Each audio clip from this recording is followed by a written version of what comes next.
இந்த ஷோல புருஷோத்தமுரு அப்படிங்கிற தெலுங்கு திரைப்படத்தினுடைய ரிவ்யூ தான் நம்ம பார்க்க போறோம். இந்த படம் தமிழ் டப்பிங்கோட யூடியூப்ல அவைலபிளா இருக்கு. இந்த படத்துல ராஜு தனுதா லீட் கேரக்டர் பண்ணிருக்காரு. ஒரு பணக்கார பையன் 100 நாட்கள் எளிமையான ஒரு வாழ்க்கை வாழ்ந்தா சோ அவன் வந்து ஒரு கம்பெனியோட சிஇஓ ஆகலாம் அப்படிங்கிற ஒரு சேலஞ்சிங்கோட தான் அந்த படத்தினுடைய கதை தொடங்குது. இந்த படத்தினுடைய கதை அப்படின்னு நீங்க பாத்தீங்க அப்படின்னா, ஒரு பணக்கார குடும்பம் இருக்கு. சோ அந்த குடும்பத்துக்கு ஒரு ஒரு வழக்கு இருக்கு. என்ன அப்படின்னா, சோ அவங்க கம்பெனியோட சிஇஓ ஆகணும் அப்படின்னா, சோ அந்த ஃபேமிலில இருந்து வரவங்க 100 நாட்கள் ஒரு எளிமையான ஒரு வாழ்க்கை வாழணும் அப்படிங்கிற ஒரு சேலஞ்சிங். இந்த சேலஞ்சு ஹீரோவுடைய அப்பா இருக்கா இல்லையா, அவருடைய அண்ணனுக்கு முதல் கிடைக்கும். சோ அவர் ஒரு எளிமையான ஒரு வாழ்க்கை வாழணும் அப்படின்ற மாதிரி போவாரு. போனவர் திரும்பி வரவே மாட்டாரு. சோ அது அடுத்த ஆப்ஷன் வந்து பாத்தீங்கன்னா ஹீரோவுடைய அப்பாவுக்கு கிடைக்கும்.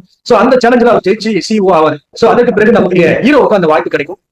சோ அந்த சேலஞ்சை ஹீரோ ஏத்துக்கிட்டு தன்னுடைய ஐடென்டிட்டி எல்லாத்தையும் மறைச்சு ஹீரோயினுடைய ஒரு பூந்தோட்டத்துல ஒரு எளிமையான ஒரு வாழ்க்கையை தொடங்குறாரு. சோ அங்க என்ன மாதிரியான மாற்றங்களை கொண்டு வராரு, அந்த ஊர் மக்களுடைய வாழ்க்கையில என்ன மாதிரியான மாற்றங்களை கொண்டு வராரு, குறிப்பா அந்த விவசாயிகளுடைய வாழ்க்கையில என்ன மாதிரியான மாற்றத்தை கொண்டு வராரு, விவசாயிக்கு தன்னுடைய சேலஞ்சிங்ல ஜெயிச்சாரா இல்லையா, அது என்ன ஆச்சு அப்படிங்கிறதா இந்த படத்தினுடைய வீட்டு கதை.